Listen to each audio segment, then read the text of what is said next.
నమస్తే guys, welcome back to my channel. So ఈరోజు మనం ఏం చేసుకుంటున్నామంటే ఆలు బుర్జీ. చూడనికే మీకు కొంచెం విననికే వింతగానే ఉంటుంది, కానీ టేస్ట్ మాత్రం మస్తు కిరాక్ ఉంటుంది.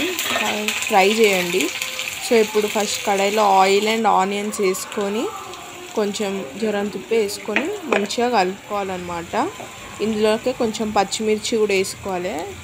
సో ఇందులోకి నెక్స్ట్గా మనం ఒక 2 స్పూన్స్ లేదా ఒక 1 స్పూన్ పసుపు వేసుకొని, నేనైతే ఇక్కడ 1.5 to 2 స్పూన్స్ కారం వేసుకుంటున్నాను. మీరు మీ స్పైస్ లెవెల్స్ని బట్టి వేసుకోవచ్చు.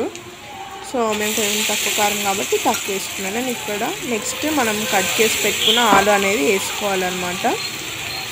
సో ఇప్పుడు ఏం చేయాలంటే ఈ ఆలుని బాగా మిక్స్ చేసేసుకొని బాగా ఫ్రై అవ్వనివ్వాలి. మనం ఎట్లయితే మన ఆలు ఫ్రై చేస్తామో అట్లా చేయాలి సేమ్. నెక్స్ట్ ఇందులోకి ఎగ్ వలగొట్టుకొని వేసుకోవాలి. మీరు అనుకోవచ్చు ఏంది ఆలు బుర్జీ అని ఎగ్ వేస్తురని, ఏంది కాంబినేషన్ వింత ఉందని కూడా అనుకోవచ్చు, కానీ ట్రై చేయండి గైస్, మస్తు జబర్దస్త్ ఉంటుంది టేస్ట్ అయితే. సో నేనైతే ఇక్కడ ఒక 3 ఎగ్స్ అట్లా వేసుకుంటున్నాను, 3 to 4 ఎగ్స్. మీకు ఎన్ని కావాలంటే అన్ని వేసుకోవచ్చు మీరు, అంటే డిపెండింగ్ ఆన్ ద మెంబర్స్. నేనైతే ఇక్కడ 3 వేసుకుంటున్నాను. సో వేసుకొని దీన్ని మనం అయితే బాగా కలుపుకోవాలన్నమాట.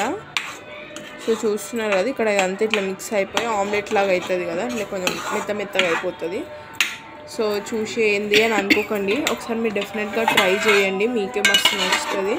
సో ఇప్పుడు మూత పెట్టి ఆ ఎగ్ ఉడికేదాకా మూత పెట్టాలి. సో ఇప్పుడు చూస్తే ఇక్కడ చిన్న మన ఎగ్ అంతా మంచిగా ఉడికిపోయింది. నెక్స్ట్ ఇందులోకి ఒక స్పూన్ ధనియాల పొడి, అట్లాగే జరంత కొత్తిమీర వేసుకోవాలా. వేసుకొని ఇక బాగా కలిపేసుకోవాలన్నమాట. సో మన యమ్మీ ఎగ్ బుర్జీ అయితే రెడీ అయిపోతుంది. డెఫినెట్గా ట్రై చేయండి, చేసి నాకు కామెంట్ సెక్షన్లో చెప్పండి మీకు ఈ ఆలు బుర్జీ ఎలా నచ్చిందో. Thank you for watching. Please like, share and subscribe. Bye.